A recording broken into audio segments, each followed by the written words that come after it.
Hello and welcome to TCWC Tussle. Oh, that's the wrong. Give me a moment. Give me a moment. Pay no mind to the melee visuals you are currently seeing. Pay them no mind. They aren't here. They can't hurt you. No, put that back away. There we are. There we go.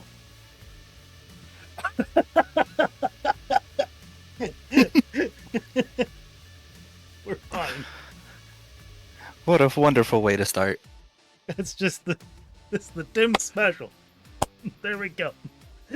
Dim special out of the way. And I am being joined tonight by Damikos Anderson. Pleasure to be here, Mr. Harold. I know I was saying I wasn't going to have anyone on CoCom for a little bit, but I'm not feeling 100%, so having another voice seems like a good idea. And I get to add my perspective as being the reigning escalation champion. Speaking of which, it has to feel good to finally consistently get wins over clan members.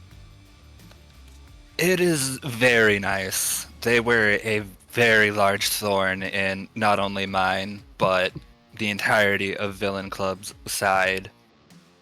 And it was very nice to give them a little taste of their own medicine at Blockade. However, it seems like before we even really get started, there is an announcement coming from the GM's office. This should be good. A video package begins. Adrian Mevick sitting in a now cleaned up office, his face tight, jaw clenched before he speaks. I know. You already want to know why I haven't walked down to the ring for this announcement. And it is because, with Lucius's own little announcement at Blockade, we've entered wartime. From now until this supposed coup has passed, Tussle will be locked down. No one enters or leaves this building without me knowing about it. Mr. Owen, you deem it fit to go after my staff when you lose them? That doesn't think it makes you feel powerful? Good. Because I'm not giving you a forced vacation. You aren't suspended, Cameron. You are being demoted. Longest reigning capital champion. I think having to fight until knockout's a good place for you. I don't care what accolades you bring me. You don't respect procedure, you've never respected me, and I'm tired of you always yelling about needing a second chance. So enjoy the Vanquisher division. Pick your sides or stay neutral, because you asked for a battle, and you are going to get a war.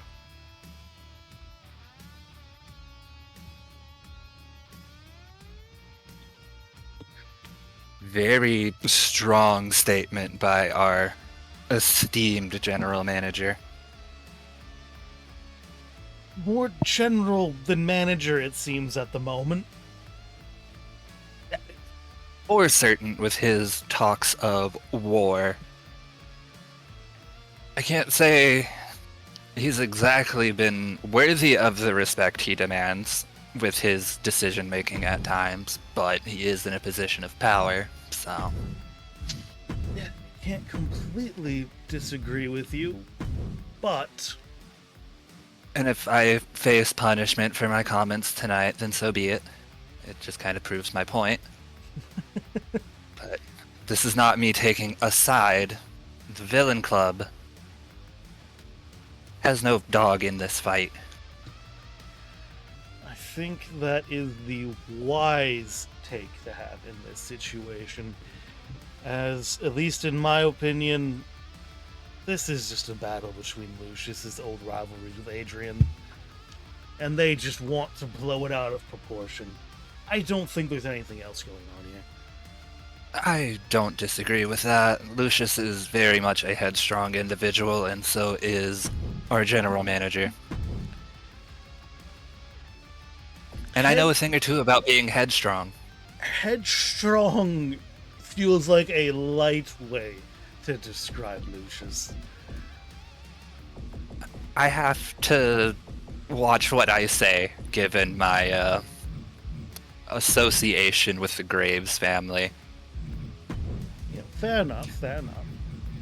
I just got decouched. I'm not exactly looking to be recouched. At least you had a couch. That is very true. I was honestly surprised about that. But that's a topic for a later conversation. We have business to attend to, if I'm not Indeed, mistaken. we do. The very first match on the docket.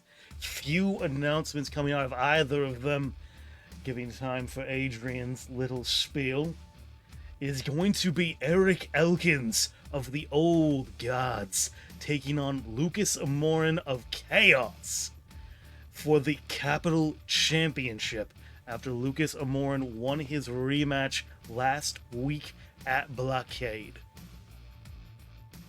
I'd say I'll be keeping a close eye on this one. Lucas, I know very well from both of us being in his Brazilian wrestling society. And having recently just teamed with Lucas, he is an incredibly talented individual. BWS is a fun place to compete. Can't say I figured the place out yet. It takes time. I've thankfully not had as difficult a time getting started there as I did here. So far, so far. I managed to turn things around here, so I'm pretty satisfied with how my career's going at the moment. Jackson! How's it going, Jackson? Cameron Anderson, I'm going to kill your boy. Who is the boy? What is that? Who's my boy? My boys are the Villain Club. We ain't got nothing to do with any of this. Classic Championship! Opium.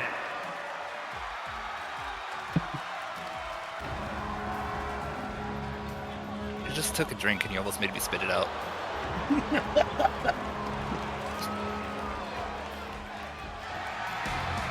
Hey, look, Cameron, whatever beef you got with the Morans between y'all, I ain't got nothing to do with it. Entering first, it is the Wanderer from Iceland, Eric Elkins. Well, Elkins is... Oh, my apologies, Harold. Continue. You are just fine. It's your turn. I was simply saying Eric Elkins is... I believe I recently had a match with him in Breakneck, if I'm not mistaken. He's not Was it actually one of the other? participate there. It might have been Victor you are I've remembering. been kneed in the face several times by who in recent times. My memory's a little bit foggy from that, so very glad to have a night off to commentate instead of compete. And I have to admit, while the York brothers do carry that name, Eric Elkins definitely looks far more the part of Aiden's brother than Victor does. Yes, they're very similar, but very talented individual.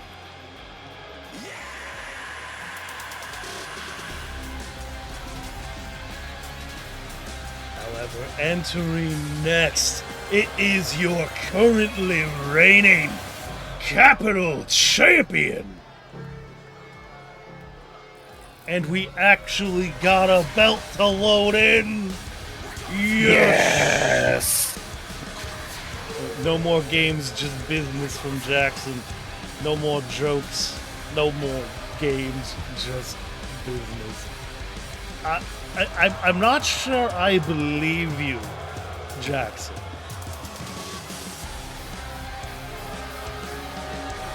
There's nothing wrong with having jokes every once in a while.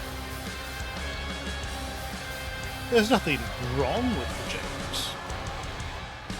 It could be rather mood lightening. I mean, God knows the house has needed it recently. However, Moore picked up a very, very big win over Cameron Owen in recent memory. But he is going to have to continue that fight because, unfortunately, because of his loss to Owen a few weeks ago, he has lost his rematch. Introducing the challenger from Reykjavik, Iceland, weighing in at 200. I wonder if that plays any impact in how Lucas is going to approach this match. I feel like it kind of has to, though. He does have the benefit of Cameron and Eric are very two similar styles of competitors.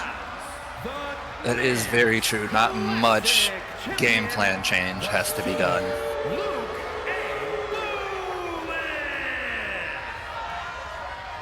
Back in Jimmy 3 long. I'm a big fan of his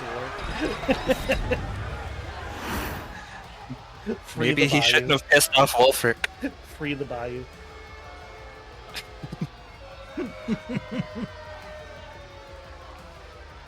Now, I feel like, Cameron, you're just chanting lose, lose, lose to both of these men at this point.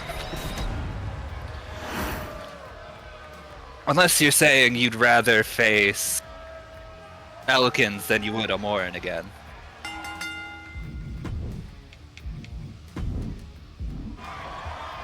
However, meeting in the center of the ring immediately is going to be Eric and Amorin. It's a big shoulder tackle to start things off. I hate everyone equally. I just hate Amorin a bit more. That means you don't hate everyone equally. You contradict yourself immediately, Cameron. I think maybe take a deep breath. Amorin was trying to get off to a very rolling start there, though, but it does not pay off. Thrown over the top and eating a vicious chop. I think Amorin might be out. Nope, never mind. He had a...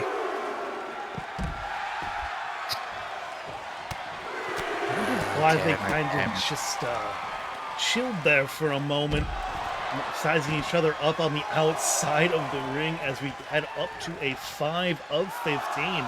Eric just taking his time with this one. I think Eric feels very confident that he has Amorin shaken, and with good reason. Amorin has not been able to get out of the gate so far. The problem is you got to get Amorin back into the ring one way or another, but he is finally rising back up to his feet under his own strength. And come on, man. I wasn't even dissing you. Why you gotta flip me off? Who else was that too? It might have been towards me. I don't know. However, dragging the man outside of the ring, and then Eric, thinking that he just has some time alone, gets taken out. And again, just silently staring at each other. You can't... You have to imagine that did not sit well with Eric getting blindsided from behind. I have to say, though, pissing off Eric is a fairly sound strategy, as long as you can outlast him. That is very true. It's a very good strategy against anyone who is a highly emotional person. However, very big boot, and there's almost a 3. Ooh. That would have been a surprise if that ended it. But Amorin's just not been able to get it going tonight. So I wonder if there's still some lingering effects from that series of matches with Cameron.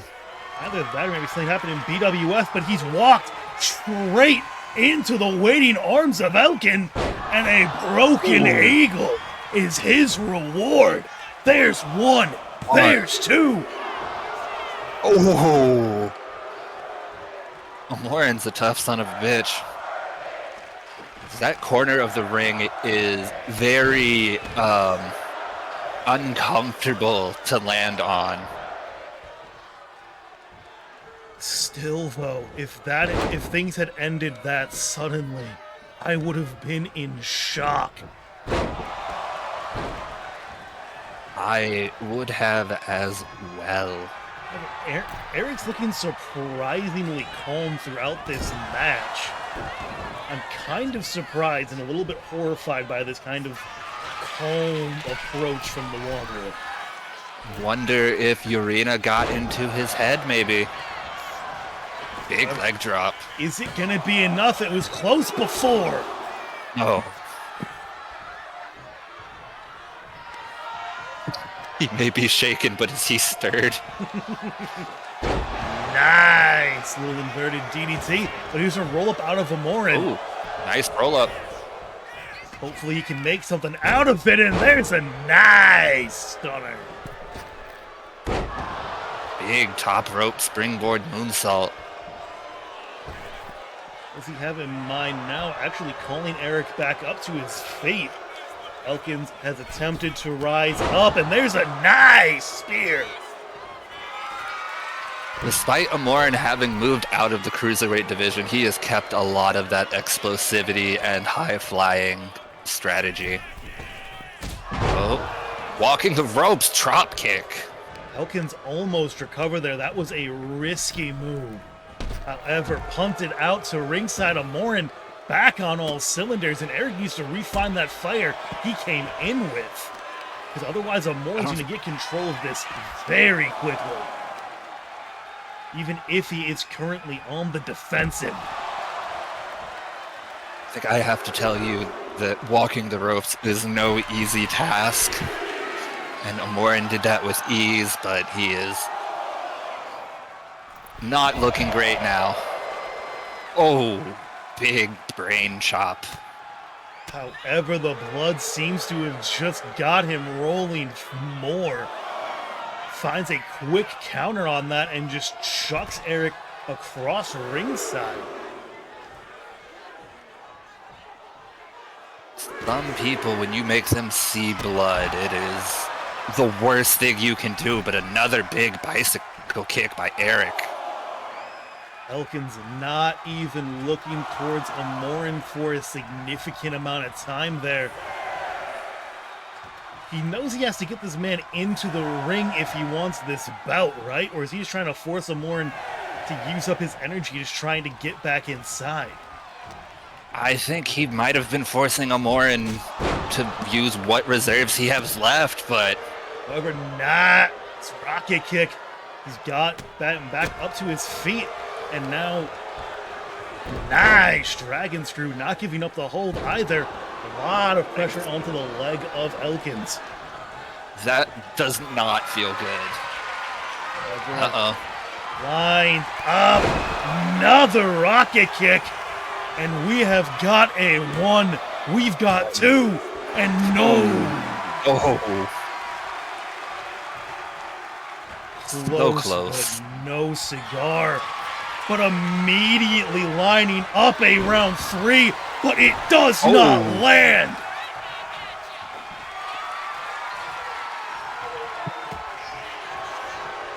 Whatever Elkins was going for did not pan out for the moment. However, it is Elkins who's back firing all cylinders after that series of counters. And now he is brought up, and Amorin, I don't think he wants to fly like this. I think we're about to have a new Capital Champion. We've got 1, we've got 2, there is 3. That was an impressive showing by Eric, especially for him being as calm as he was. Amorin almost rallied, found a big counter, got a nice series of rocket kicks in, but it was just not enough.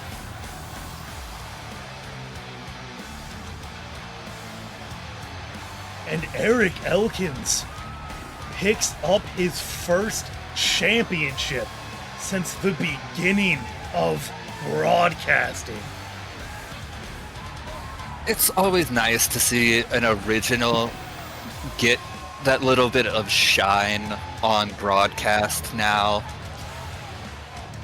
And if you don't mind me handling a piece of business real quick, Mr. Harold. Oh, you're welcome. I would like to issue a challenge to our new capital champion.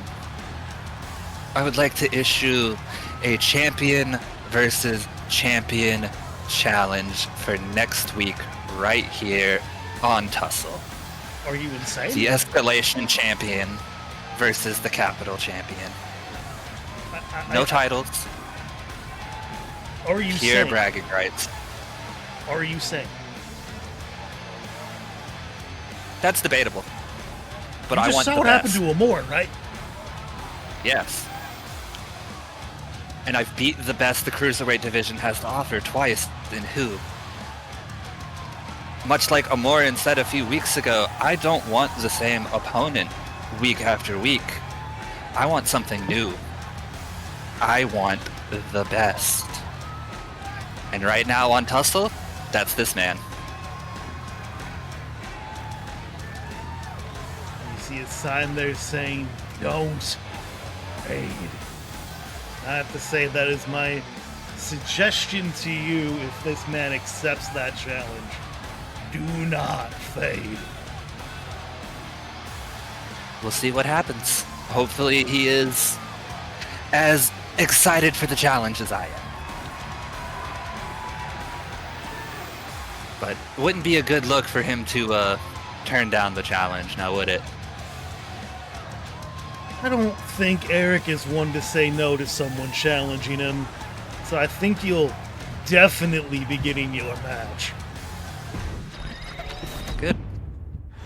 Leo's shown the cruiserweights can hang. Amorin's shown that former cruiserweights can hang. What I have done since I have gotten here, Mr. Harold, and you can attest to this, is I was one of the biggest pushing for the cruiserweight division. I have helped put this division on the map here in this company. I want to take it to the next level. I have done everything I can at this level. I want to take the cruiserweight division even higher.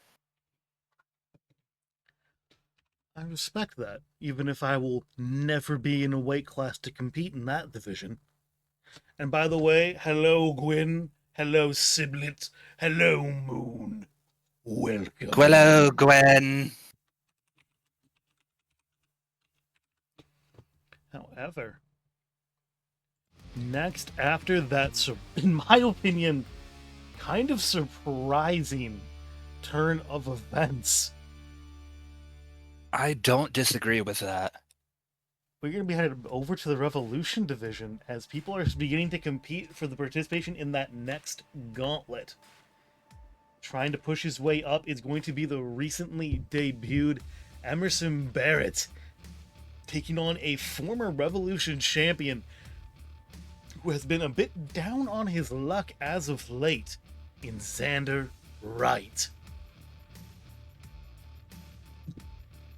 I'm very excited to see how this match goes. The Cruiserweight division, obviously very near and dear to my heart, so I am excited for this.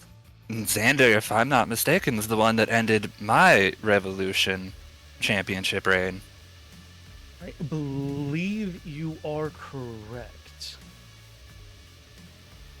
However, before we get into this match, there is a bit of a situation developing in the backstage area, with the camera cutting to the Nexus of Fate locker room.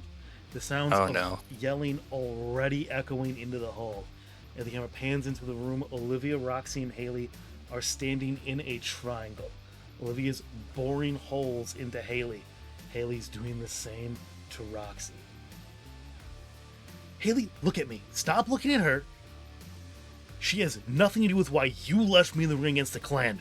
Don't even try to pretend it does. Haley's eyes shoot towards Young. Or beginning. Nothing to do with it, Olivia? It has everything to do with it. Your friend left me to get pinned by Reeves a few weeks ago, and then you defend her? She has everything to do with it. Roxy attempting to defend herself. Haley, how are you still so focused on that? You've had more than one chance to take down Reed, and Rena before her. You got pinned. Haley cutting her off. While you sat and watched. We were supposed to be a team, Graves. You want to come down to me and you? Really? You wanted us to have to fight it out? Anything would have been better than watching you prance around with that belt. Roxy coming back in. Prance around, Dawn. Olivia tries to regain some voice in the conversation. Haley, since when has something like this bothered you? You weren't mad when I was competing for belts alone. Roxy does it and it's a problem? Haley almost scoffs.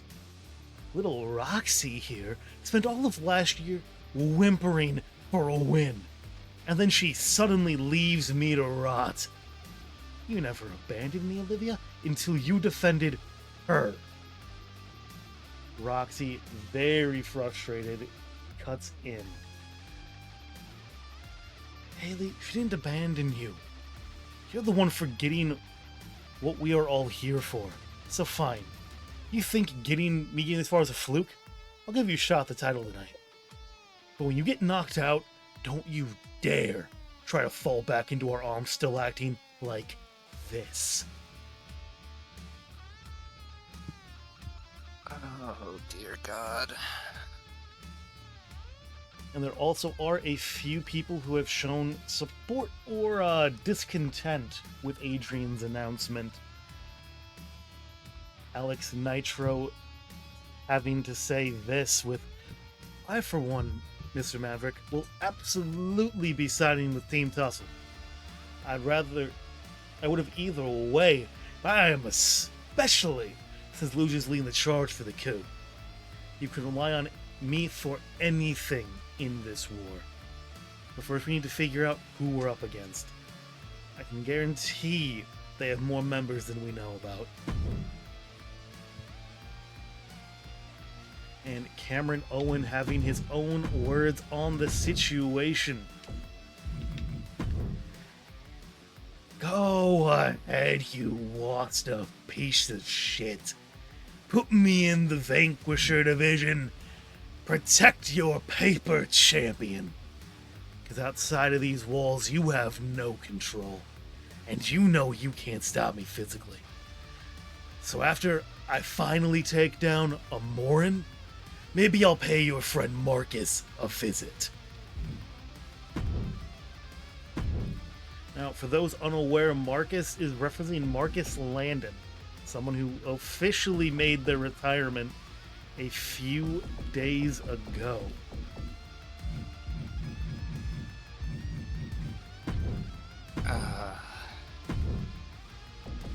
I don't even... That's a lot of information to take in back to back. Yes, it is. Good lord. There's a lot of chaos underway at the moment. Apparently, going back, because obviously I have a bit of a personal stake in the Nexus of Fate situation, given I'm dating 1/3 of the current Nexus of Fate. Haley is incredibly off base. It's scheduled for one fall. Making his That will way to the continue ring momentarily. from New York, weighing in at 170 pounds, Emerson Barrett!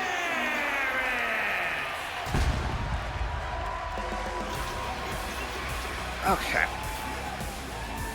So, Haley wants to spend all this time and energy complaining that Roxy let her get pinned. Yes, because that's what a free-for-all match is. You want to be the last one standing.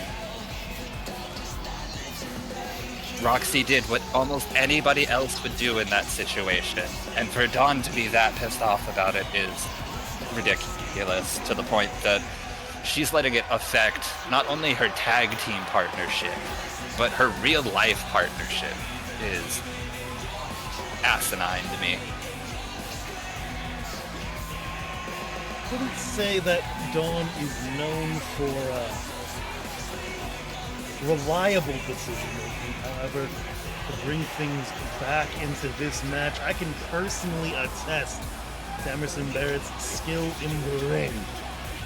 He found some very sudden suplexes on me that just about ended things more than once until it eventually did. However, I think he's going to have a few more tricks to deal with right. 198 pounds,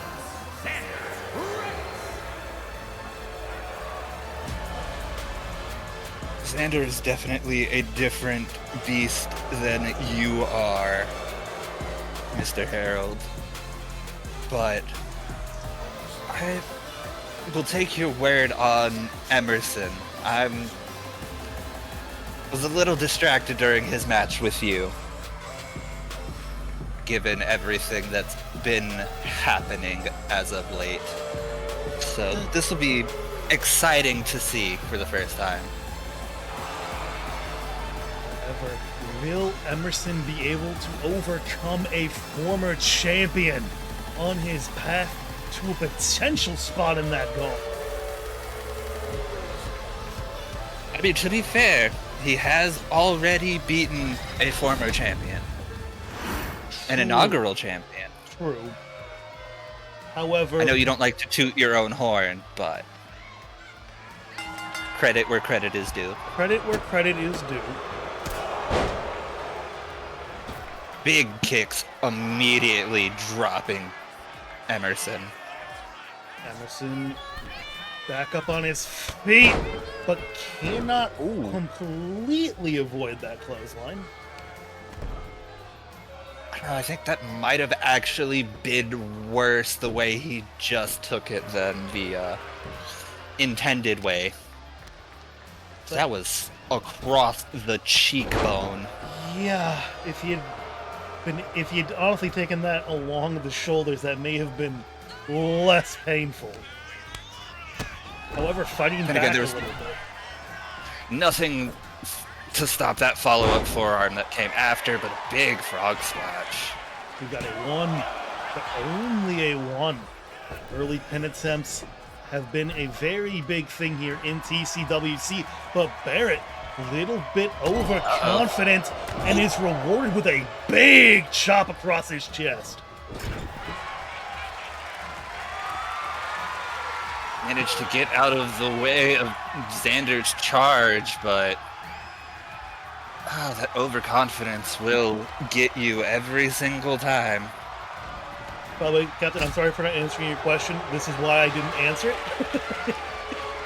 I think as they say, the camera is well and truly snapped. Yeah.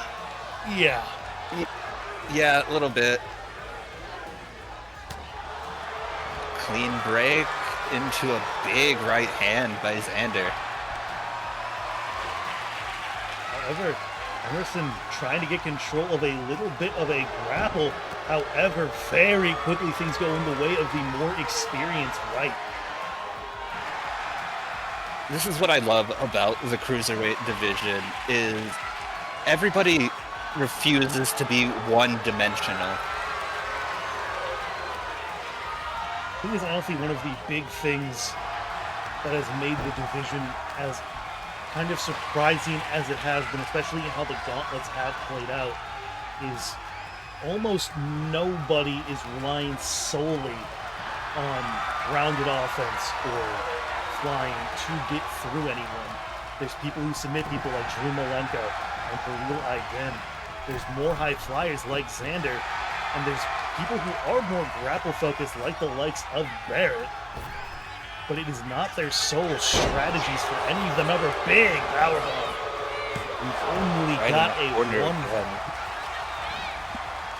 It's what makes the cruiserweight or escalation and revolution divisions must see on a regular basis is everybody knows that you can't be one-dimensional against any of these men.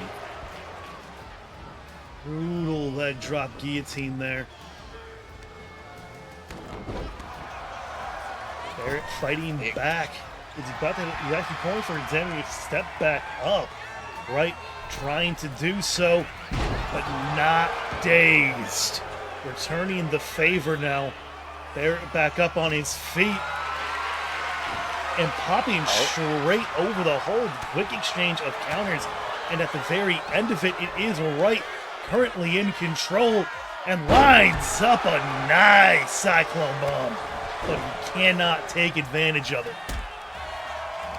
Big kick to the head. Another reversal by Xander. Caught off guard, though, was Wright. And now returning the favor for the earlier maneuver. Nice guillotine leg drop. Up from the corner. Nice moonsault. Only a one count. And a half. Got a long way to go to keep Wright down, it seems, for Barrett. Clever, nice code breaker.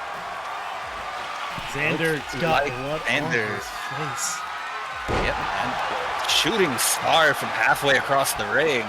There's one, there's two, and no! No.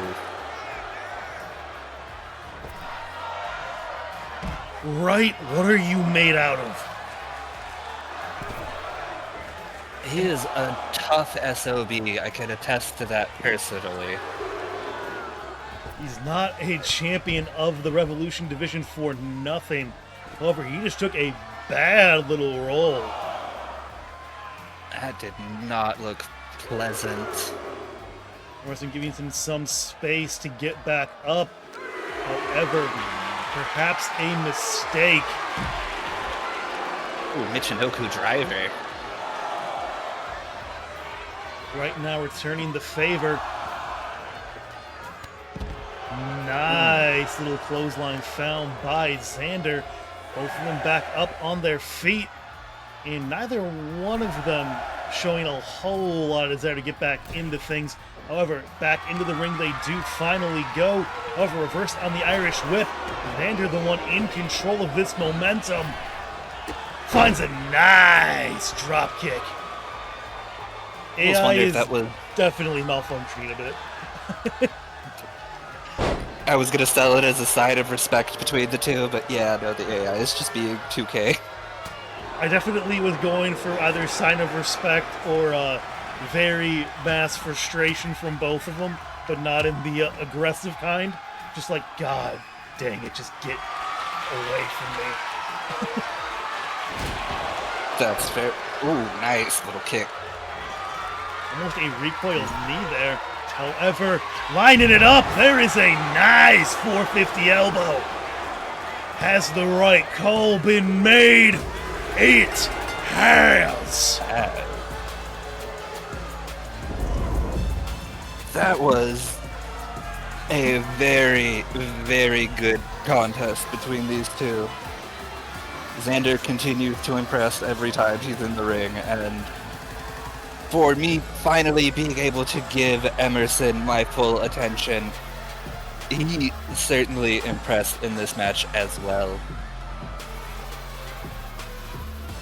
He has nothing to hang his head on in this match. I mean, if that had been just about anyone else, that shooting star got a 2.999. That hand was millimeters from the mat. I don't disagree by any stretch. I think Emerson has a very bright future ahead of him in the not only Revolution division, but the Escalation as well. And honestly, looking forward to when he ascends to the Escalation division and I get a chance against him. You could always do what you did for Liam and kind of extend that challenge, but you've already challenged Eric, so I don't know if that's going to be a wise decision. Let's handle one challenge at a time here. I may be crazy, but I'm not stupid. Well, okay. Harold, don't make me do what I did in Canada. Please don't do if we're not in a match. That's what I thought. I fully accept being RKO'd. However, I do have to give you my leave for now. So, Yes, go handle your business in the ring, sir. I'll be back, gentlemen. I have a little bit of a fight to handle with a little man named I shouldn't say little man, but a man named Jackson Prince, who perpetually enjoys challenging me and other people. Hey, that's how you get ahead in this business. It is. I can't really blame the strategy. He knows that side of the meta very, very well. Given the result of your first match against him, he learned both your metas quite well. But best of luck, sir. I Don't kick you off commentary. Hey. I make no promises on anything. You knew the risk when you allowed me to come on commentary. I did know the risk.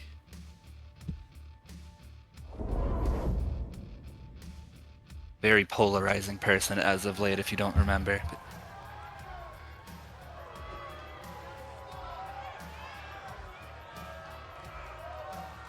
Here we The go. following contest is scheduled for one fall.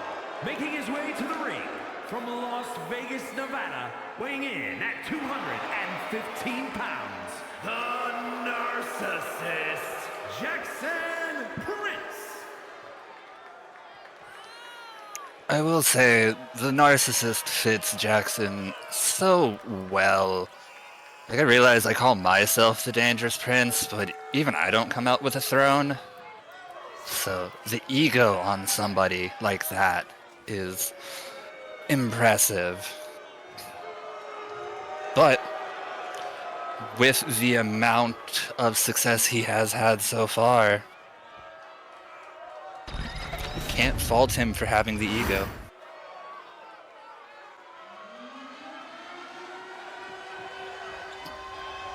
And his opponent from St. Paul, Minnesota, weighing in at 274 pounds, Timothy Harold.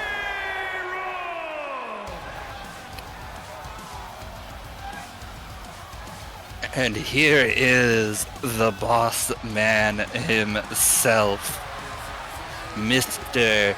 Tim Harold, our inaugural Vanquisher champion.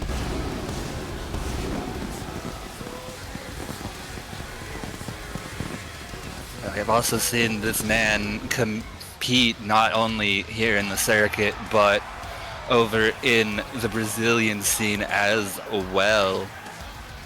Currently entered in the Imperial Cup tournament over there, which Harold Russo. There's a reason that chant exists. That's not my place to speak on it. He is the one that pays my check twice over.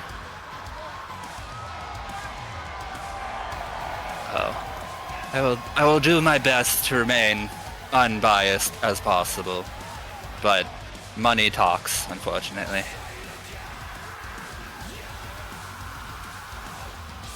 I will say, having spent as much time as I have around Jackson recently, I can't say I'll be shocked if he pulls off the win against Harold again. You did not bribe me, no, but you pay my check here and in the esports community, and that's how I bought a house, so...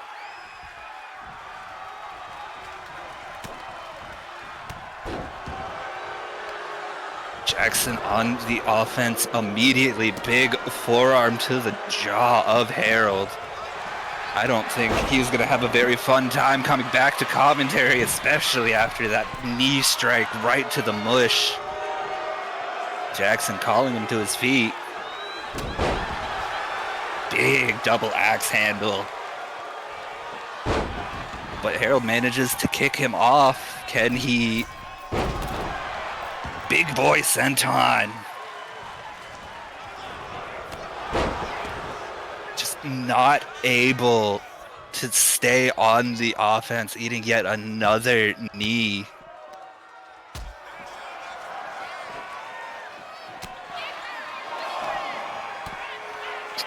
Arthur wants Harold to win. I want Harold to win. I want Prince to lose. That's about expected. I'll say, if Harold manages to get the victory, that is a big step for him, possibly recapturing that Vanquisher Championship, or at least getting the opportunity against the very impressive Flyboy. Big strikes to the mouth, but nice hip toss reversal with another senton, but just falls a bit short. That can't feel good. Would have felt worse for Prince if it would have landed though, but a nice diamond cutter. One. Only one. Gonna take a little bit more to put Harold down. Nice little spring neck breaker. What are my thoughts on Cameron's demotion? Honestly, I understand Adrian's frustration with Cameron, but I think demoting him into a division that is solely based around knockouts might be putting the rest of the talent in danger. With a big 630 by Jackson onto Harold. Is that going to be it? 1, 2. No, Harold with the shoulder up at the last second. And now Jackson calling Harold to his feet. Kick to the knee, but nice sweep of the legs by Harold. Another roll-up attempt by Harold. Trying to use his weight to his advantage, but only gets a 1 count. Jackson rolls out of the way, but doesn't stay away long enough. A straight jacket electric chair drop? I didn't know Harold knew how to do that. That is an impressive show of strength.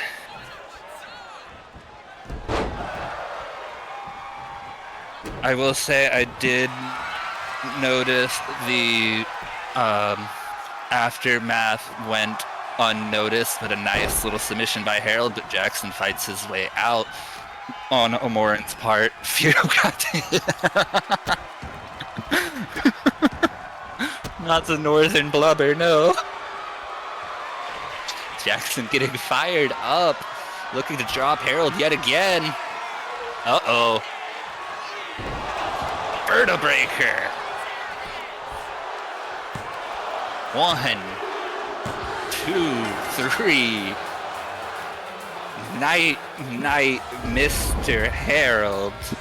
Jackson Prince is your winner here tonight.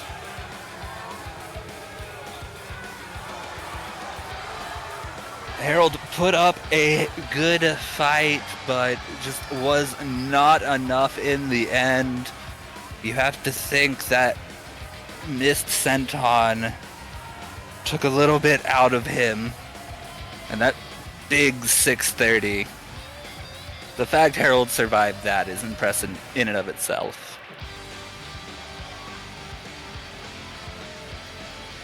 An impressive show of strength by Mr. Harold.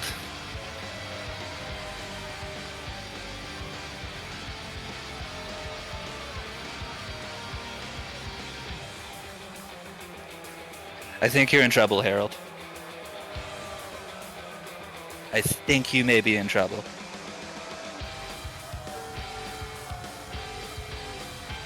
But Jackson Prince is your winner here tonight. And he keeps building that momentum. We'll see if that leads to a possible showdown with Mr. Flyboy Fletcher Stud himself for that Vanquisher Championship.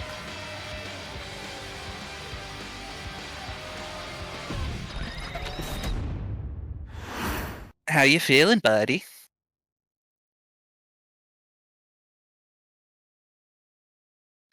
Yeah. It looked like it hurt.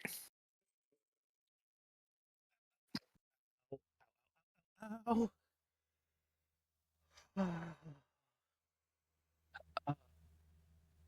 630 is not fun to take, is it? The vertebraker was worse.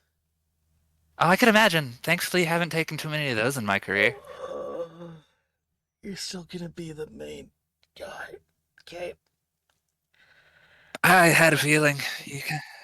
You want some ibuprofen? Nope, nope, nope. It'll fade. It'll fade. Just gonna set this bottle in front of you, and anyways...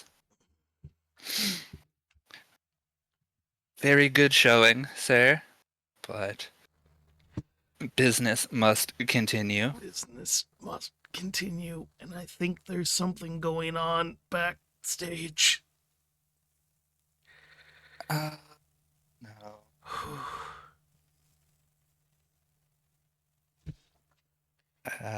Cameron Owen finds Lucius backstage and storms up to him. Heard about the mutiny? I'm in. I doubt Adrian's gonna do anything about the staff screwing with me and letting Lucas get away with that shit. That was the last straw. Lucius smirks. Finally got the last straw. Was wondering when you would break. Adrian's an idiot who thinks he has control over anything. He couldn't stop Lucas if he wanted to. Which is why I'm confident he won't be able to stop what's coming. You want to be a part of it, Cameron. I'm going to make one thing very, very clear now. Sky can do what she wants, or nothing, the enigma that she is. But I am the one in charge here. And we do as I say.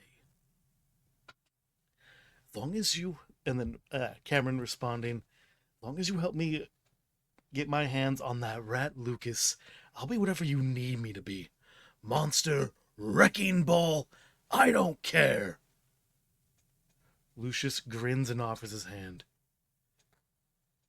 Then welcome to the Legion, Mr. Owen.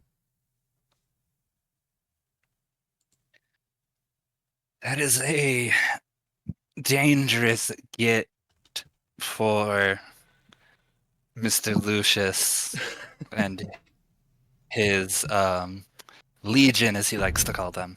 It was dangerous enough partnering with the Final Testament, but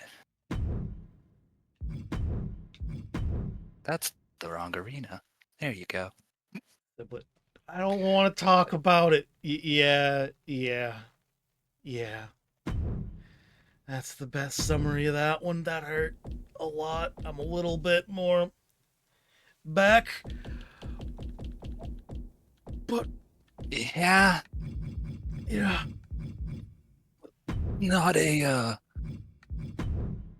nice looking end to that match. And especially since somebody got in trouble at the end, too.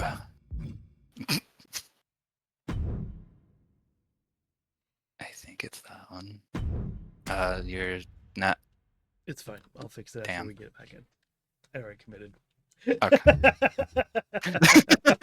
Fair enough. I don't like watching Mr. Rahel speaking about himself and the screen froze. I'm sorry. I don't know why the screen froze. That sounds like buffering. But I will stand by through the northern blubber. Unless you were talking about me, Mama Harold, which in that case I also apologize. I am only playing a character. One fall, making his way to the ring from Phoenix, Arizona, weighing in at 228 pounds, the superstar Arthur Graham. Now, I have to say, I am a little bit concerned for Arthur Graham here. Vanquisher matches are underground match type when it gets to the championship match. Getting to the championship match is still regular, standard match types. It is the underground match type, but it's not a Vanquisher match unless it's for the championship or otherwise agreed upon. And anybody agreeing to a Vanquisher match with Cameron in the state of mind he's in right now is asking for a lot of trouble that I don't know anybody can handle. I have to say, though, that Graham's able to overcome Cameron. A lot of the momentum he lost in his little escapade with Jackson Prince, I think it's going to be re-earned. And his opponent from the Bronx, I New York, don't disagree with that. Oh, okay. 67 pounds, Cameron.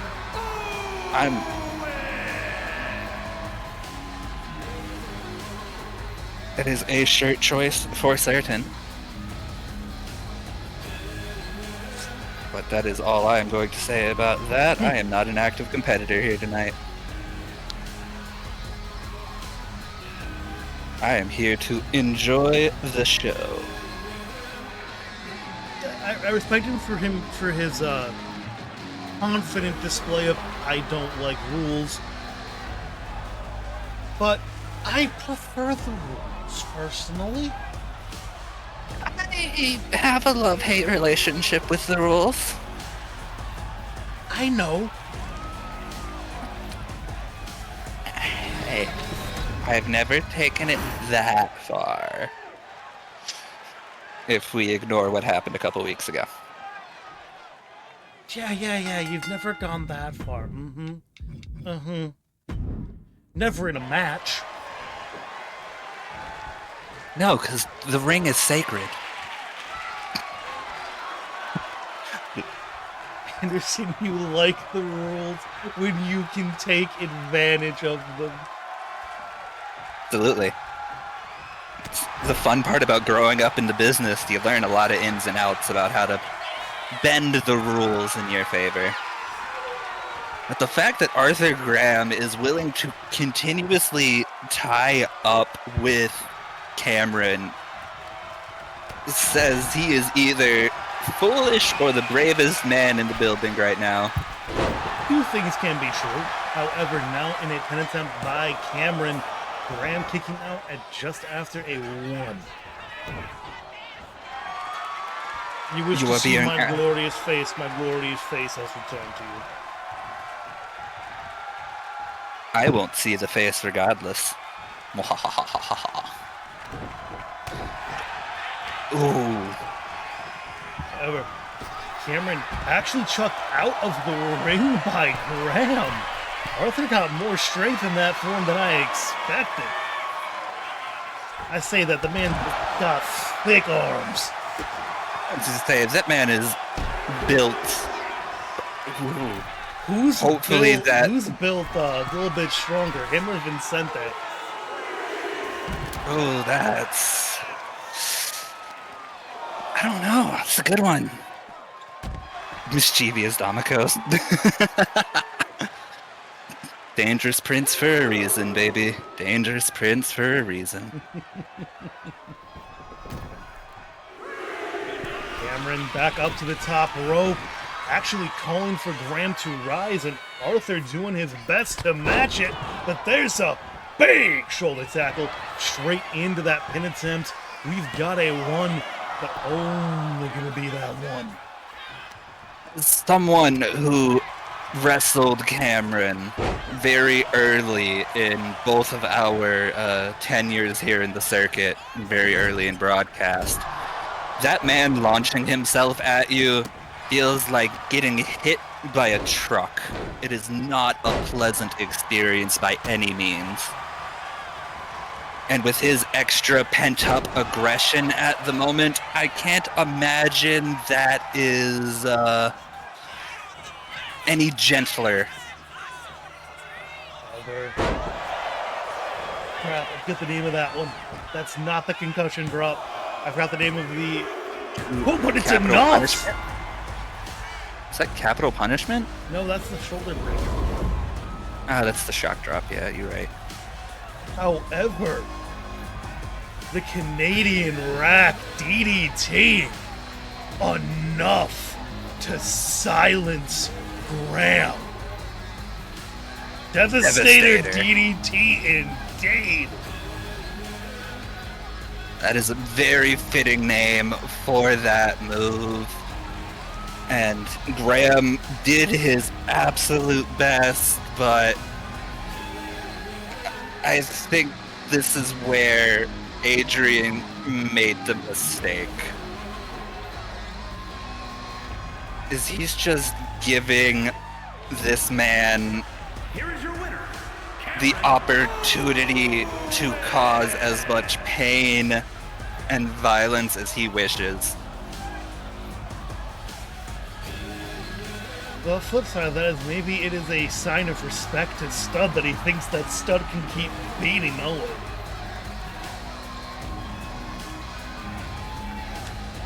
Maybe, but I don't know if I'm Stud if I appreciate that vote of confidence. I have to say, I think that might be one of the fastest ever matches here in TCWC. I agree with that. That was a vicious beatdown. I'm going to for a moment.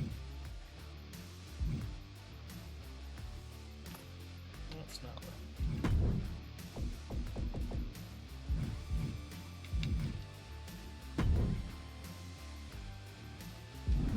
However, the next match up, we are going to be headed over to the tag team division. It is going to be Final Testament with competitors to be named going up against Nathan Satoru and Yori Kushida, the Clan. The Final Testament getting to wait until match time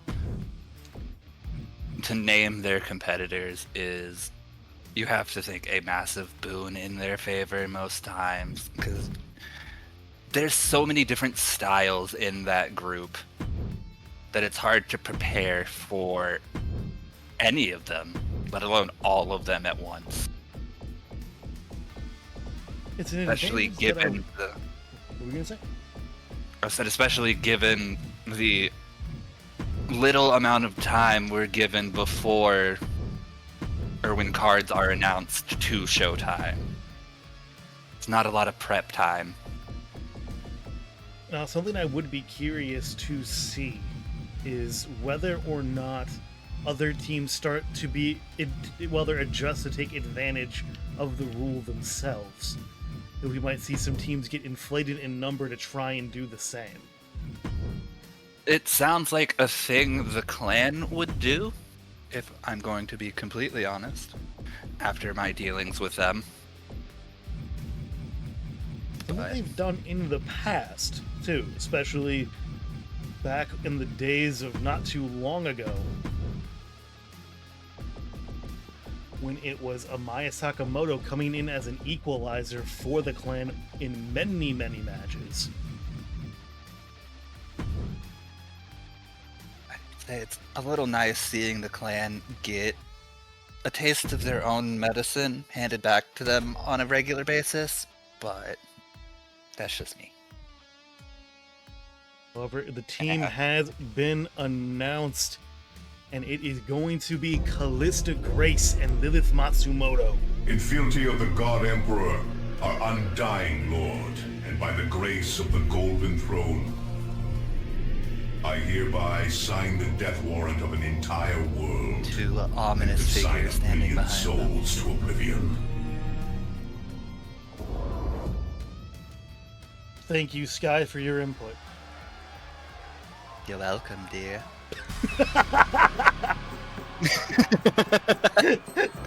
That was unexpected. Not helping that head cannon of Sky being in the walls. No, this isn't. I'm not locked in here with them. They're locked in here with me. Situation for Cameron. If Adrian was going to pull Soldiers from the division, he may have ruined that by plugging his power on Cameron. On the way to the ring at a combined weight of Can't disagree with that. However, your most recent challengers to Villain Club. It is Nathan Satoru and his father Yori Kushida.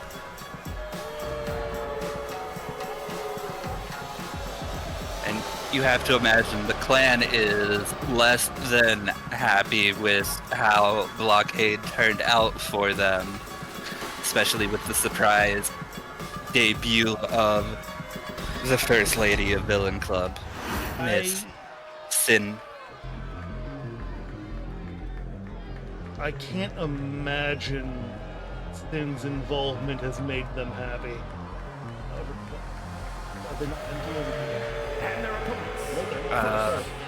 Apparently not. I think he replaced Sky in the faction. From Minneapolis, Shouldn't they have Minnesota. still made the trio entrance happen? Maybe not, because they're all listed as singles. I think you have to put them all as either team or... Post-Who Yamashita clan is giving giving Solo's bloodline vibes. You're not entirely wrong. The faction definitely had a bit more aura when Who was a part of it. Definitely agree with that. And I think Who's doing quite well for himself post-clan. Now we're gonna get the dual entrance on that. I don't know. That's just Lilith. Alright then. The final testament from Kona, Hawaii, El Jefe Lilith Atsumoto. However, I highly doubt the clan is going to take too kindly to seeing now a pair of managers after Sin Matsuda. You could reasonably say cost them getting those Tussle Combined Tag Team Championship fits under their own waists yet again. And I have one thing to say to that. Sucks to suck. Unfortunately, the clan paying the price for many of the bridges burned. However, off to an early start up against Callista. It is going to be Nathan Satoru, however, whipped back into his own corner, and Callie tried to find a bit too much there, and now actually getting back on the offense, but Grace cannot stay on the offense for very long. Hello, Yami. Nice little back and forth contest so far between these two. Callista. Nice evasion out of Satoru.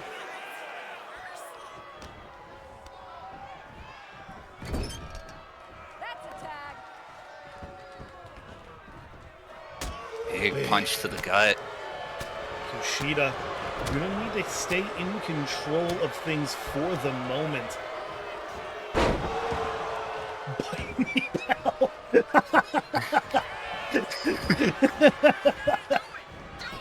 Some animosity here.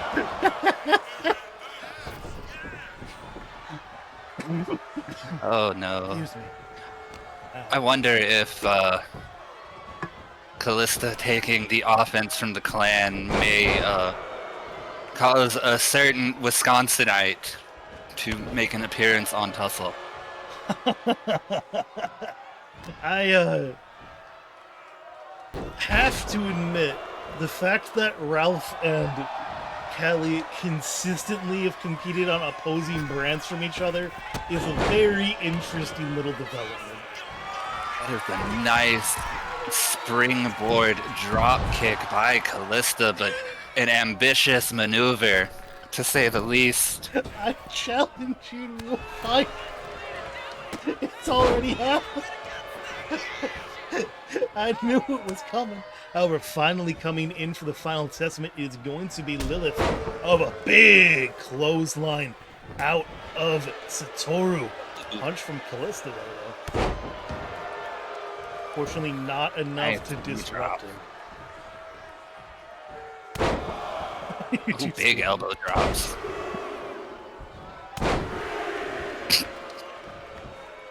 What is even happening in the comments right now? I don't know. However, big misjudgment out of the current Daimyo. And now, nice little shoulder breaker. And immediately trying to go for a hot tag. Lilith's got to move fast. And she does so. Nice elbow drop straight into a pin attempt. We've got one. We've got two. Ooh. The fact that we got a 2 on that is a bit shocking in my opinion.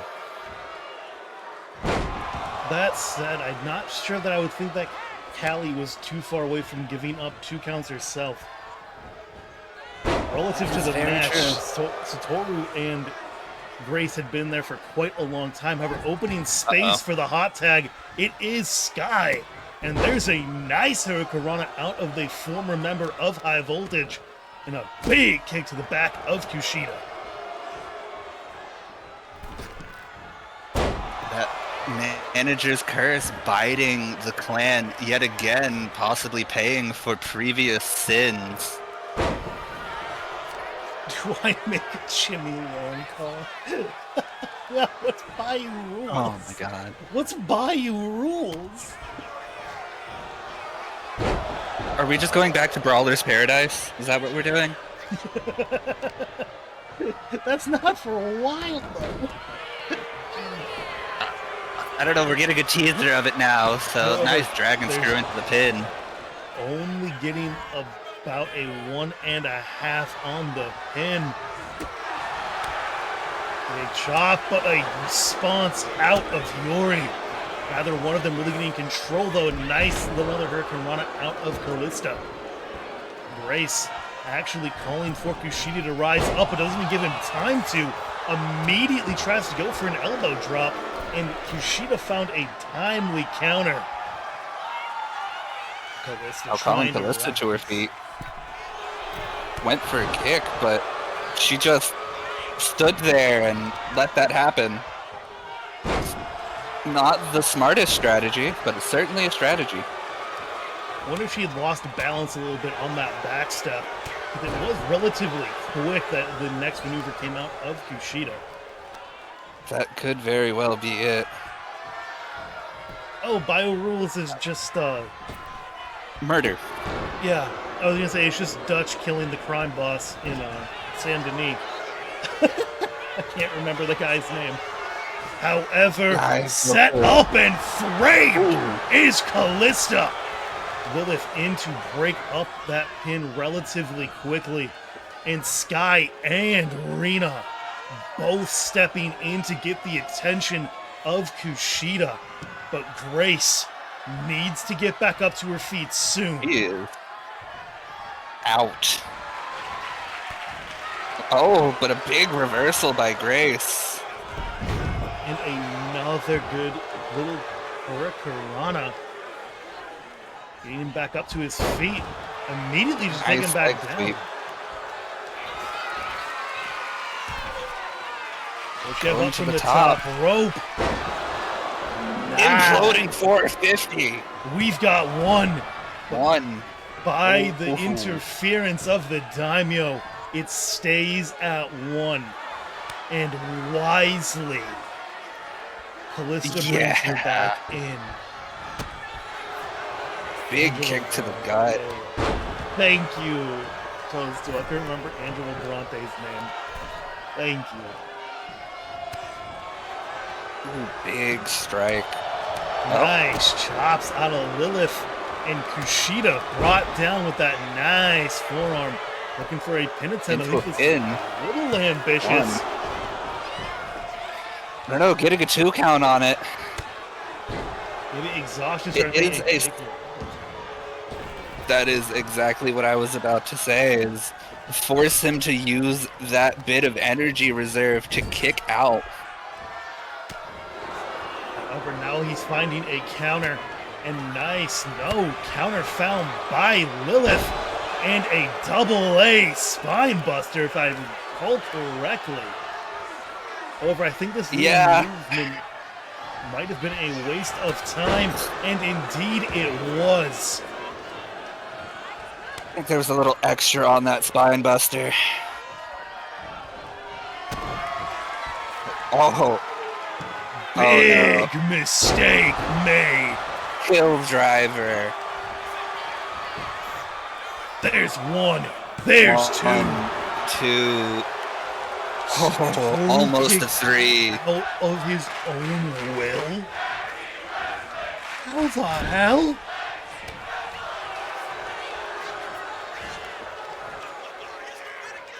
Nice. Going for something, and Lilith said no.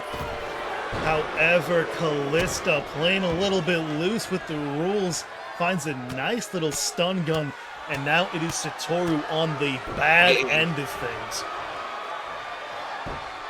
Big forearm strikes. Lilith calling him to his feet. What does she have planned? Ooh, almost a signal lost. Definitely felt like a variation. However, back in the ring, Kushida immediately taken down by a nice clothesline out of Lilith. And Matsumoto just getting fired up. Big uppercut. The age of Yori definitely playing a role in the exhaustion department that we saw earlier, I have to imagine. However, Lilith does not have the strength to pick that man up. And now being lined up for a big powerbomb. Liger bomb. Running Liger bomb. I have to think tagging out might have been a mistake. Big boot. The MK shot. But I think Lilith out leg sweep. I think Lilith might have just made the same mistake. Callista does not have much left. Or maybe she does. Nice counter found. She is desperately hoping this is enough. Yori not stepping in. 2. No. Almost. That was almost a mistake on Yori's part, not stepping in. However, again, she does just not have the stamina to do it. Big back rake.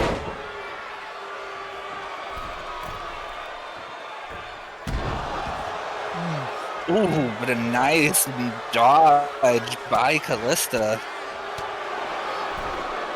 Set up on the ropes is Satoru, clotheslined out of him, but no!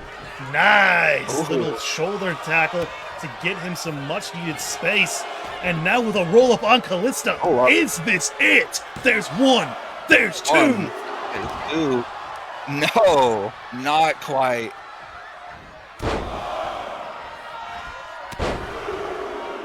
I want to know how much more energy Grace has left. Because that had I think to she might be using a lot of it just to crawl and make it to Lilith. However, now Lilith isolated in the ring, and I don't think she wants that coronation! Oh. But Callista back on her feet already. I have to say, attempt at a Tope Atomico. And now... Oh, the reckoning has struck. Into that forearm. No, Yori can step in. by all accounts, this one has That got should to have be on a been knife's edge. Oh, 100%. Double team might solidify this in favor of the Fallen and Final Testament. But we will have to see Satoru actually finding a nice counter. Lilith about to start eating counts if she doesn't get out of the ring. And the Daimyo finally bringing Yori Kushida back into this match. Say both teams have the ability. And Sky yet again.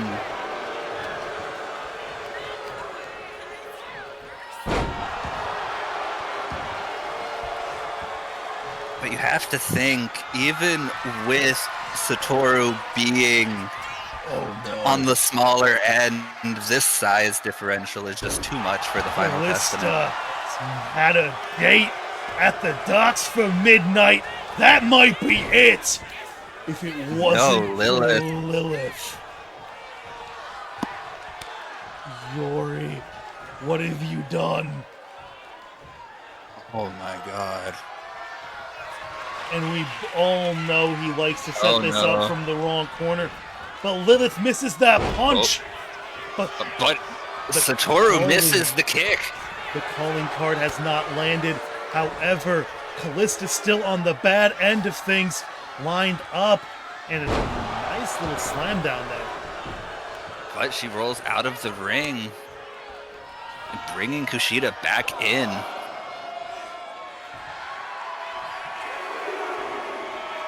Callie taking her time to get back into the ring. It's smart. Catch her breath. I'm just not sure if it's the wisest decision. Unless she's being told.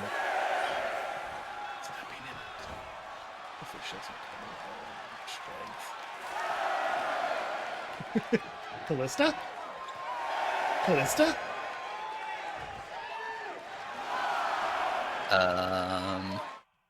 I think she's stuck.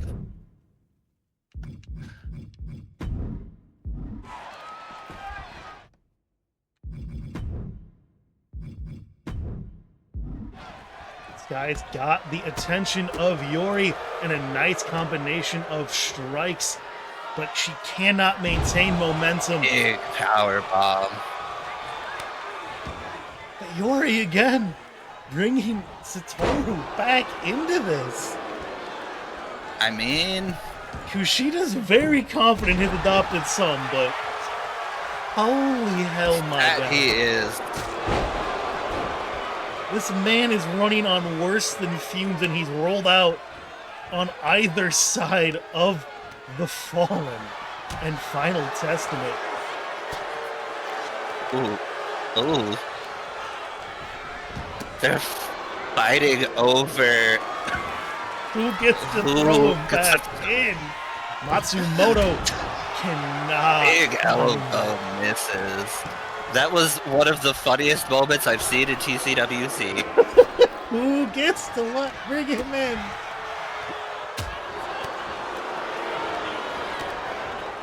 Big knees by strikes.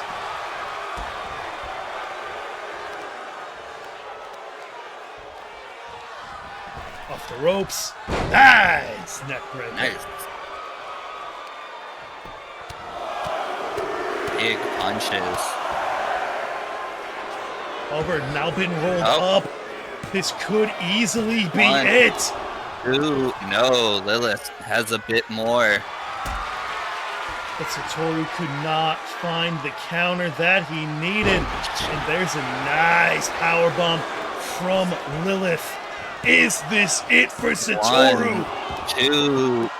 No. So close. What is in this man's food? I don't know, but I think this might have just stole the show. However, I don't think there's any way he makes it out.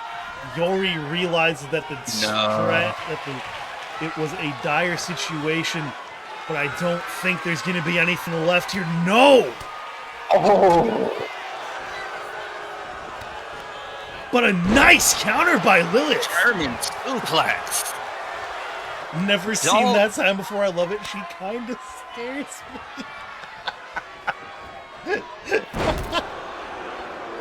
I don't even know which one that's talking about. It could be any number of these women. I think I think that's the sign you made for Sky. I don't think I made that. I think that's just in the game. Really? That's funny. The only signs I've made are like the Final Testament ones. But calling Callie to her feet. And now lining up for another coronation. That has to be it. No, Lilith. In to save the day.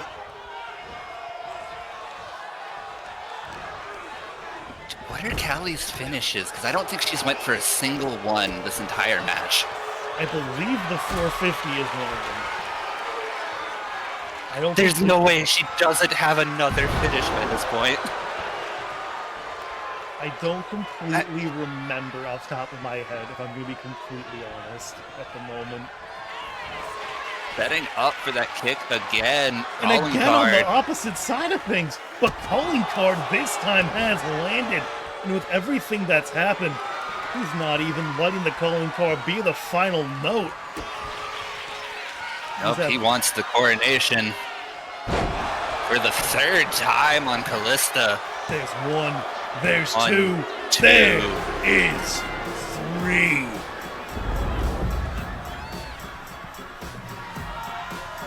I love that the Final Testament refuses to win if I'm on commentary. It has been a suspicious connection, it feels like. However, this time the managers at ringside were not enough for the clan to be overly distracted.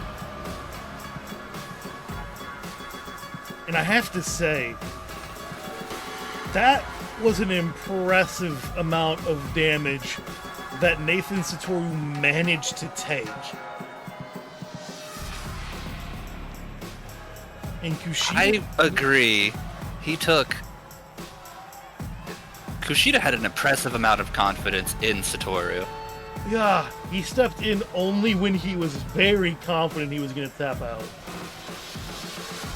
How do you cheat and still lose? Shake my head. I want you to remember, Siplet, who controls your character's fate tomorrow night? Here are your winners. Wait, what? Alright, D&D. Yep. I'm the Dungeon Master tomorrow night. I just got a new box of minis in and I'm dying to break them in. Valor time? Oh, I have a nice little dragon too. However, after that war, the clan take the win. And the next match on the docket is going to be Yami taking on Jackson Rusakis in a little bit of an Escalation Revolution crossover.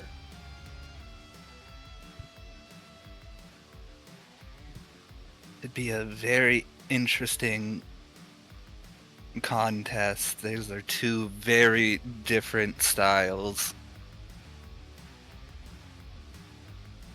Styles of individuals, too. Mm-hmm. Let me just make sure I'm not accidentally skipping over a match. Nope, should be that one. No. Sorry. At least from what I saw. You are correct. I was just like, the next promo is from Yuri Rose, I believe, and was like, did I accidentally skip over Yuri's match? No. No. Yeah. No, I just haven't been in a promoing mood, so... Yeah, same. Gee, I wonder why. Anyways. Yeah. Anyways, enough for that one.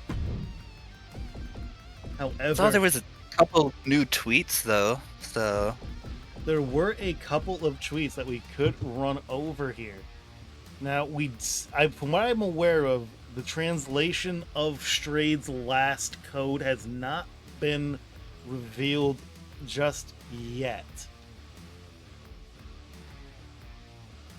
I will actually quickly try I do not and believe show so. this. Can I just Control V this into the sources? I do not believe so. Okay, I won't be able to show the message because I did not save it. I was hoping I could just Control V it there. However, a coded message is from Strayed that has yet to be revealed. However, Sky Flores had her own message to say somewhat recently with, "The fire has already started.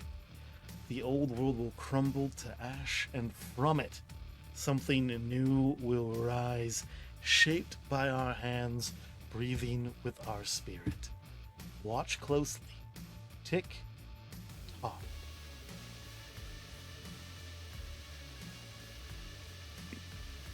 There is another message from Strayed, though, that is saying soon, with the image of a lantern lit on the ground, with someone standing just beside it.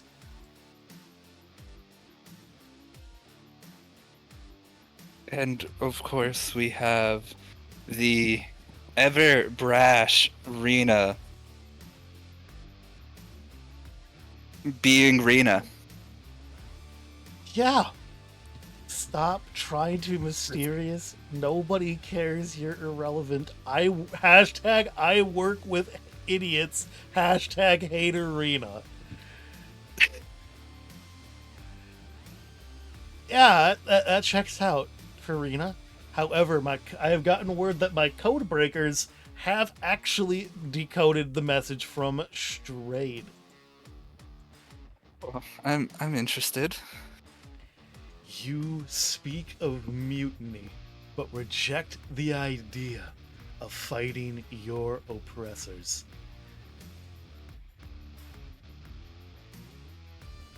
Interesting. Very targeted towards the Legion, it would seem.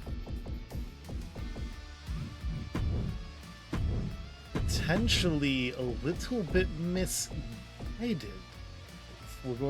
Unless he's saying that someone else is the oppressor in this situation. He be talking about you, possibly? What do you mean, me? Look, I am just trying to make sense of what he is talking about. You are the next step above Adrian. You can see where the thought process goes, sir. Well, I am personally saying nothing of the sort. Sure. So my first theory on who Strayed was obviously wrong because El Diablo's already debuted. So I have no idea who Strayed is at this point. I was very confident it was El Diablo. I also have no clue who it is. Actually, I may have an idea, but just out of pure want for shock, I want to see it. Why can't I remember to change that? I'm sorry, Yami. God. It's almost as if you've had a lot going on. It's such a simple change. However, making his way to the ring, it is the evil one, Yami. A man who has surprisingly not been able to translate his success elsewhere into success in the circuit. He's a man that I have fought for a title before in another promotion. And he's been consistently Tussle's #1 contender for your Escalation Championship. It's just not been able to seal the deal when it mattered. And even going back to last season with his tag team with Nate the Great, just always at the last hurdle, like a certain Duke. I have to I mean, say, what? while you do say like a certain Duke here, Yami has not had nearly the overconfidence, at least in promos, that the certain Duke has. So I wonder if there's something else that is the problem other than the raging overconfidence. I don't think it's overconfidence on the part of Yami. It's just sometimes what you're doing is just not working and you need to change it up a bit. And so far, he hasn't really shown that willingness to vary the offense. However, he's up against someone that, if I recall correctly, you were impressed with not too long ago in a recent gauntlet. I was very impressed with this man.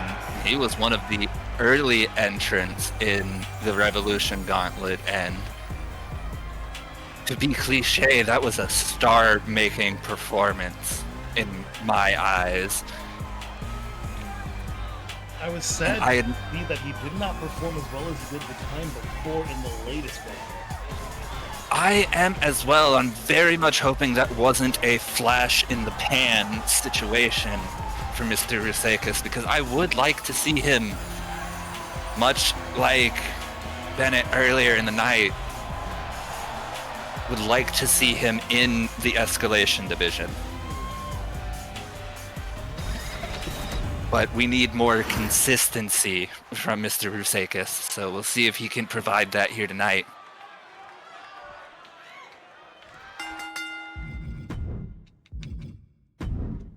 How does that keep happening? That time I think I actually did press X. Oh. However, early on, Yami trying to get a bit of a grapple in his favor, but very quickly loses control of it to Rusakis. Not super surprising given the size difference between these two, even if they are both cruiserweights. Rusakis is one of those people that is barely a cruiserweight. Yami is very much one of the smallest competitors, and that's saying a lot comparative to myself. I heard your comments on Monday about the twink. I watched that match back. So,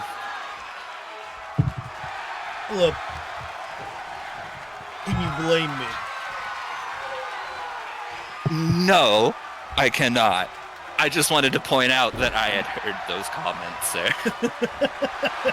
However, straight back into this grapple attempt. This one was initiated by Rusakis, and very quickly trying to get torque onto the arm of Yami, trying to strip away the potentially the power from that iron grasp that he does prefer.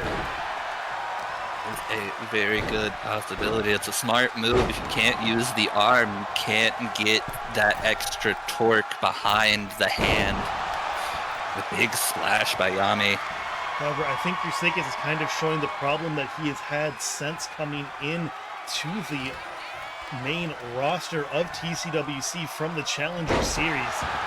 Thinking too much and not acting fast enough, and now he's being pinned yet again by Yami and barely escapes a 2 count.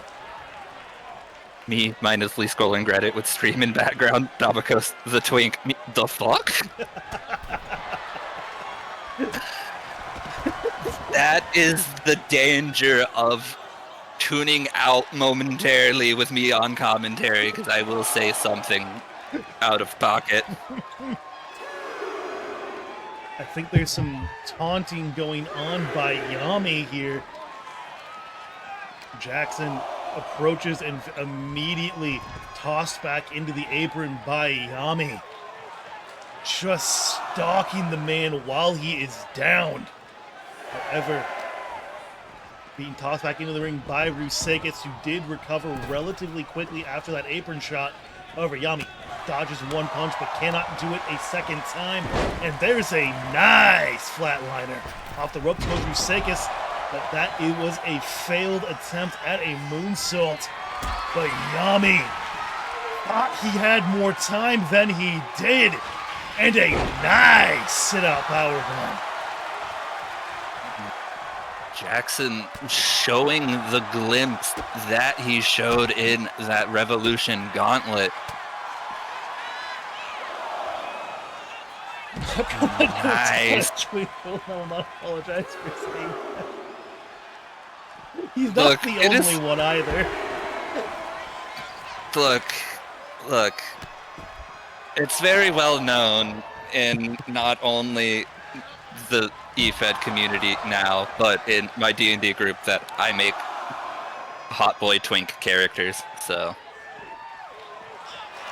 As my roommate just nodded their head. We're up to a 8 now of 15 in just a moment, and Rusakis actually in control here up against Yami, but only for a brief moment. Went for a corkscrew, but Yami manages to sidestep face rake. Ow.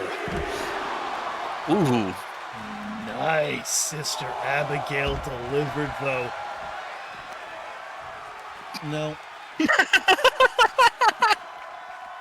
What does that mean? I don't know what that means. I don't know what it means either, but it's funny. Oh, Jesus. No. Over. Iron Claw has been applied. Jackson is... No, he is out. Oh my god. Big punch by Jackson. Now, I have got to ask you a question here. Yes. Bean Pin, give me a moment. There's two, and never mind with my question. Irrelevant would it be? Wow. Yami turned that around very quickly. Rusakis showed glimpses of that star-making performance in that Revolution Gauntlet, but was not able to maintain it. And so far, proving to be kind of that flash in the pan. I was going to say, if Rusakis can pull out a win over Hihami, is that a sign that he could move up in the division without becoming a Revolution champion, but not to occur. He's got a bit more work to do before he can make that jump. He's still fresh in the circuit, so if I'm not mistaken, he debuted rather late in the season last year. If I recall correctly, in August, it would be a year after. I'm trying to remember the exact time the Revolution Gauntlet became an official belt, but it was shortly before that, and the growth of the Escalation division, that he came into things. I mean, look how long it's taken Roxy and myself to get in a position where we're consistently finding wins. Some people, like Fletcher Stud, come in, immediate impact. People like myself sometimes have a hot start and struggle for a minute. So I wouldn't write him off quite yet, but hopefully he puts out a couple more impressive performances. When a twink goes big, you call it a twink death. See, the problem is with that statement, Brayden, is even when I was skinny, I'm still built like a tank. It's just how my family is built. So even then, I don't think Eric can really pull that one off. Yeah. The northern blubber is only half of a joke. The twink joke is based off of the fact that IRL, I also look like a twink. So, and I think my roommate just about to fucking cackle when they hear this. However, next match up, it is going to be Anthony Vincente taking on Lance Gage. Bro, is this Stay Puft Marshmallow? Wait. What is I mean that in the kindest way possible. All right.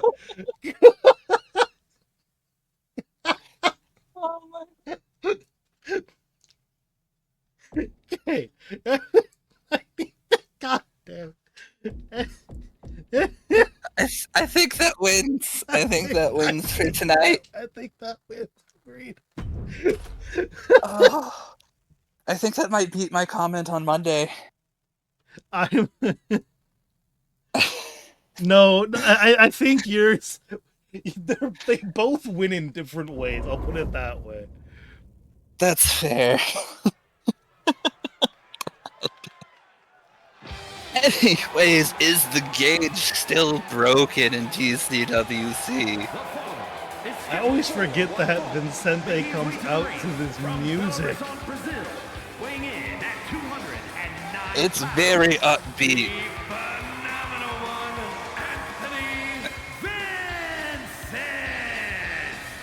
Former Vanquisher champion, having lost it to Fletcher Stud. I think Anthony's actually your longest reigning Vanquisher champion. I believe you are correct with the bit of overseas vacation we had. Working vacation we had. This is true. Helped out a lot in the rain department, which I also benefited from, so I can't complain. However, speaking of that vacation, Aaron Case is still currently on loan to a German wrestling company in the area. She'll be returning in the near future, but still currently preparing for her return. Weighing in at 239 pounds, Lance Gage!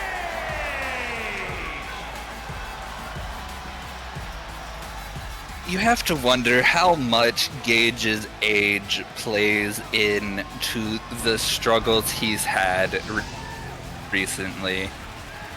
He is not a spring chicken anymore, and the line to measure up has certainly seemed to shrink as of late.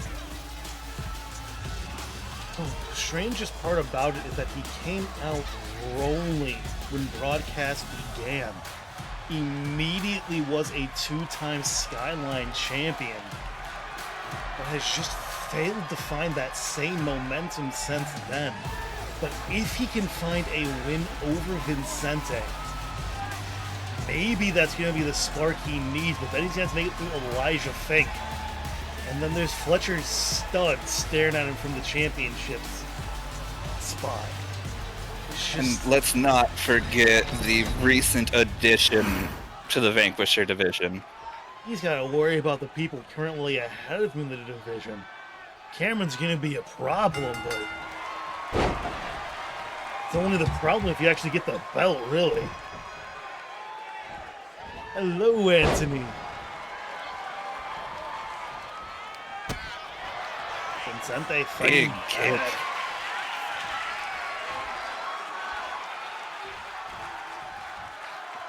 Bit of grappling. You arrived just in time, Anthony, indeed. straight back into the grapple after the big right hand by Gage. Anthony getting the better of him in this exchange. But as I say that, I am doing pretty well, Anthony. How is the night treating you? Gage in control of the grapple form now. But why do I speak? Why do I speak? Anthony. I feel the same thing. Attempting to maintain control of this hold. Nice hammerlock thus far. I will confirm this. I just read that my roommate commented. Yeah. Yeah. But I am also doing well, Anthony. Gage trying to get the air out of the lungs of Vincente and gas him out early, hoping that he can find a pin out of it, but quickly breaking out is Vincente. And a nice pair of boots to the jaw of Gage. And Vincente immediately eats one of his own.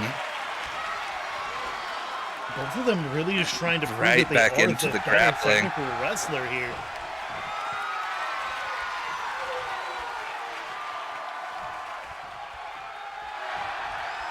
It's a bit funny that this is a Vanquisher division match focusing so heavily on technical ability. I mean, it is kind of the funny thing. We see a very similar thing in the Ascendant division, where in the inverse of it, a lot of the people getting into those championship matches get there via submission, which is not a viable way to actually get that belt. That is a good point. Which is why I'm glad I am on Tussle and not Melee. I rather like my submissions. May not use them as frequently anymore, but they're still there. However, Vincente unable to keep Lance grounded, but still in control of this hold. But Gage finally managing to get out of it and now getting a lot of torque onto the shoulders of Anthony. Only for a brief moment, the youth of Vincente is definitely giving him a little bit of an edge in this contest, it feels like. But Gage trying to use his size to his advantage.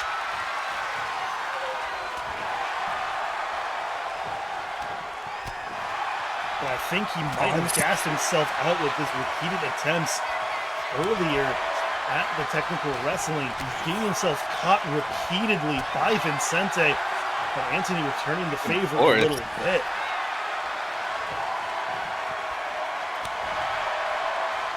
Lance, Gage just letting him. I have to think that's a mistake. Big elbow to the midsection. That was almost it. He's going back up to his feet, and a nice RKO. We've got one, we've got two, but still not a three. As someone who uses a cutter variant, damn, it's nice to see a pretty cutter. Anthony, VKO or AKO? Oh, Colin Gage to his feet. Oh, but caught. Big backbreaker. He's hoping he's gassed himself with the early bit of a lead there. I think Gage was trying to play a similar trick to those that were played on Melee, with people like Halil Aydin trying to let their opponent gas themselves out, but just not in the book so far up against Vincente. Vincente, as a former Vanquisher champion, has shown that he has a ton of reserve. So gassing him out is not an easy feat. Gage currently in control of the pace of things, but gets caught out. Big clothesline. Anthony getting caught with the gauge breaker. Is this it for Vincente? No, he lets him go. The hold.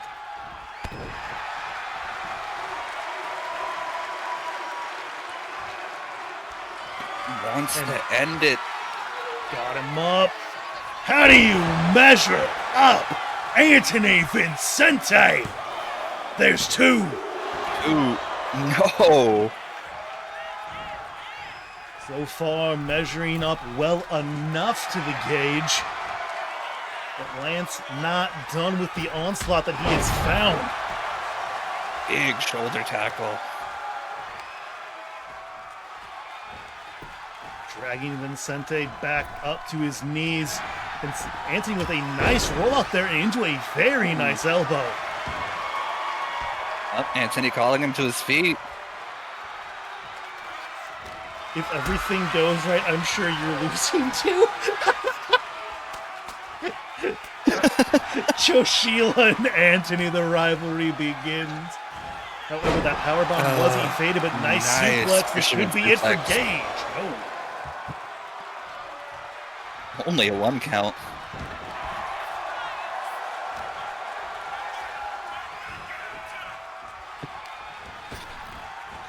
Got him off the ropes, but misjudges how fast Lance is going to come into him. Oh, we've got him off the ropes yet again. Not going for a round 2 on it. Does not want to play with mistiming it yet again, it seems. Smart move. Nice single underhook suplex.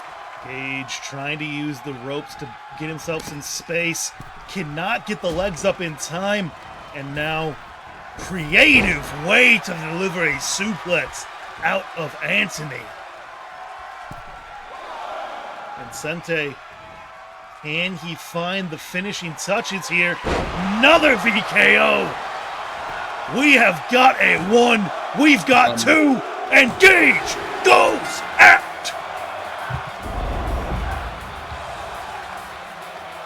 Gage just not able, as of late, to close it out. And you have to wonder if that's starting to get into his head.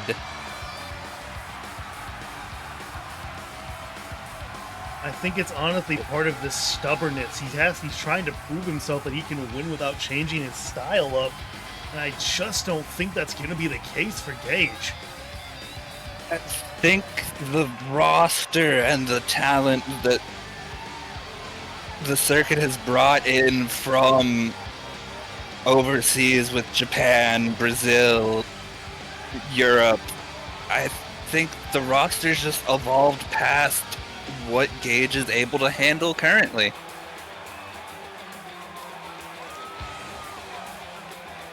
And if he refuses to evolve himself, then I don't see many wins in his future, which is unfortunate to say.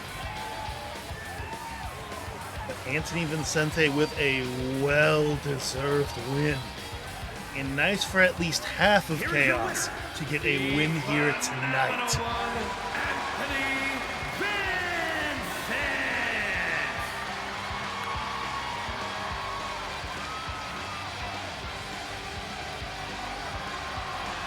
Very nice win out of Vincente, but he failed to overcome Fink the last time they met. Hopefully, Vincente can find a win for himself in the coming weeks. Otherwise, Fink is going to be a challenger for Stud yet again.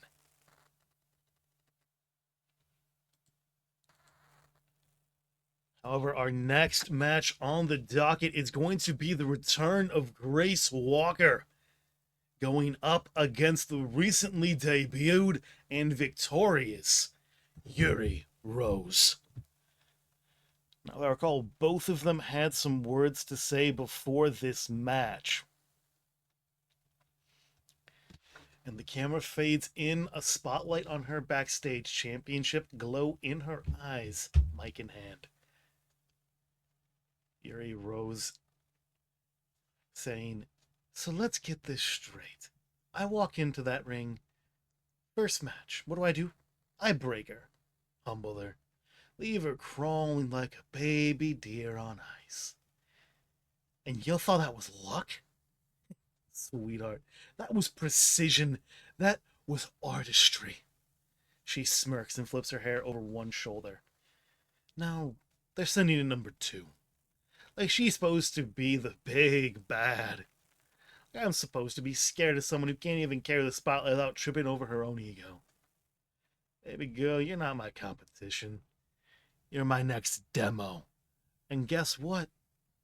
Leans in close to the camera, voice dropping into a venomous whisper. I don't just beat people. I expose them. She straightens up, finger to her lips like a kiss, then flicks it at the camera. When that bell rings, you know why they call it the kiss of the dragon? Once I hit it, your story ends with a puff of smoke, and I walk away smirking while you fade into a myth.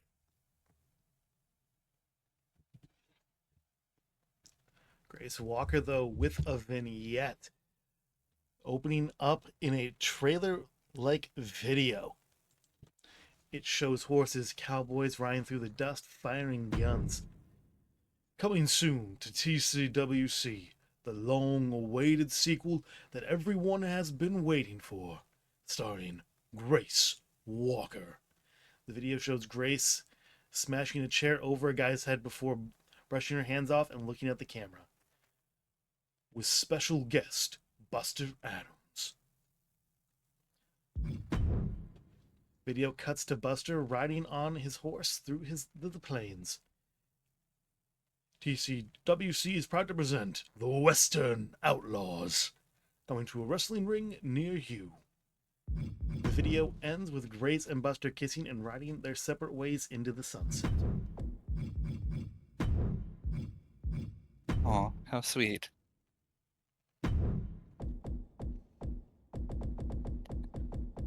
I'm very interested to see how this return goes for Miss Walker. Seeing how returns have been rather successful this year thus far. They've been very, very successful thus far. But however, so have debuts. That is a very good point. Will the strength of a recent debut outdo the strength of a return? That's the real question. Not a single problem, Toaster. Have a wonderful night. Have a good one. The following contest is scheduled for one fall. Making her way to the ring. Later, twins. Grace God damn it.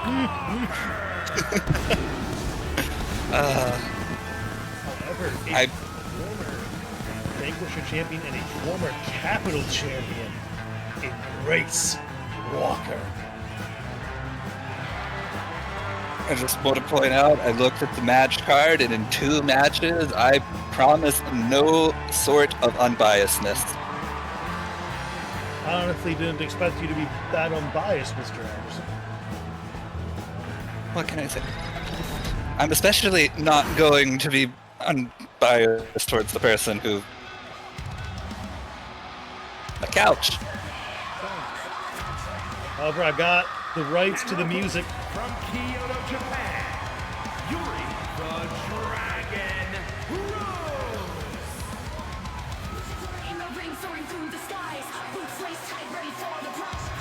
Comet, Grace in her front. Looking to make a big move after her very early